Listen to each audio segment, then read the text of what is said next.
ఆ ప్రాంతంలో వ్యవసాయ రంగంలోనే కాదు వివిధ రంగాలలో పెట్టుబడులు పెట్టి రాణించడం వల్ల ఇవాళ కొంపల్లి గ్రామం నుంచి ఒక పెద్ద నగరంగా విస్తరించి హైదరాబాదు నిర్మాణంలో హైదరాబాద్ అభివృద్ధిలో పెద్ద ఎత్తున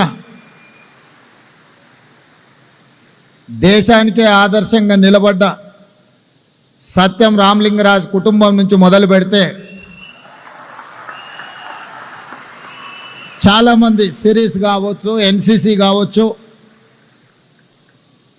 ఫార్మా రంగంలో కానీ, వైద్య రంగంలో కానీ, విద్యా రంగంలో కానీ, మీడియాలో కూడా మొదట మా టీవీ మొదలుపెట్టింది రాజులే అన్న సంగతి ఈ సందర్భంగా మనం గుర్తు చేసుకోవాలి.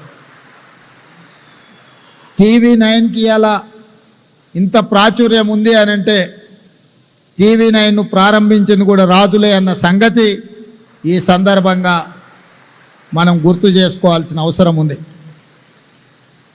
ఏ రంగంలో అయినా రాజులు ప్రవేశిస్తే తప్పకుండా రాణిస్తారు.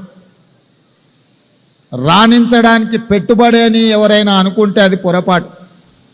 రాణించడానికి వాళ్ళ శ్రమ, వాళ్ళ కమిట్మెంట్, వాళ్ళ ట్రస్ట్, వాళ్ళ శ్రమ వల్ల, నిరంతరం కష్టపడే తత్వం వల్ల ఏదైనా రంగంలో వృత్తిలో వాళ్ళు ప్రవేశిస్తే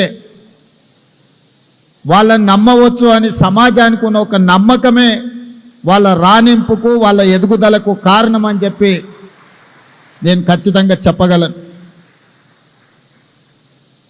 సినీ రంగం గురించి చెప్పాలి అంటే కృష్ణంరాజు గారి పేరు ప్రస్తావించకుండా సినిమా రంగంని మనం ప్రస్తావించలేం.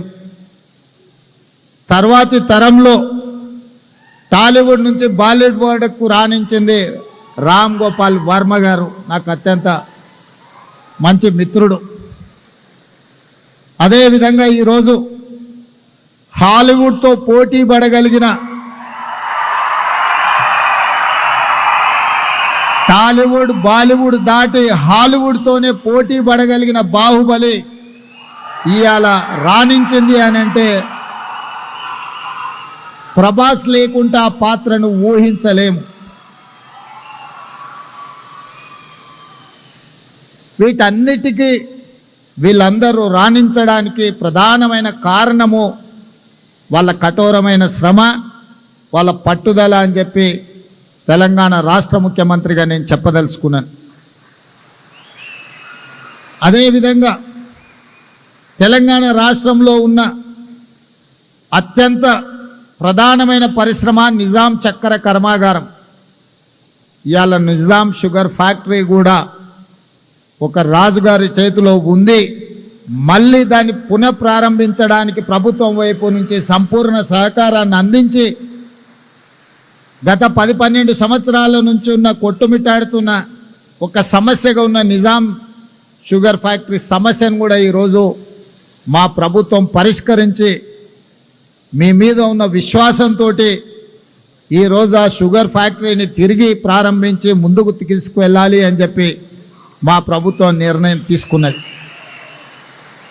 అదేవిధంగా కాంగ్రెస్ రాజకీయాలలో, ప్రధానంగా తెలంగాణ రాష్ట్ర రాజకీయాలలో ఒడిదుడుకులు ఎదుర్కొన్నప్పుడు, కార్యకర్తలు కష్టాలలో ఉన్నప్పుడు, నాయకత్వం ఆత్మవిశ్వాసం లోపించినప్పుడు తెలంగాణ రాష్ట్రానికి ఇన్ఛార్జిగా ఏఐసిసి కార్యదర్శిగా శ్రీ రాహుల్ గాంధీ గారు బొత్సరాజు గారిని ఈ ప్రాంతానికి పంపించి మాకు అందరికి అండగా నిలబడి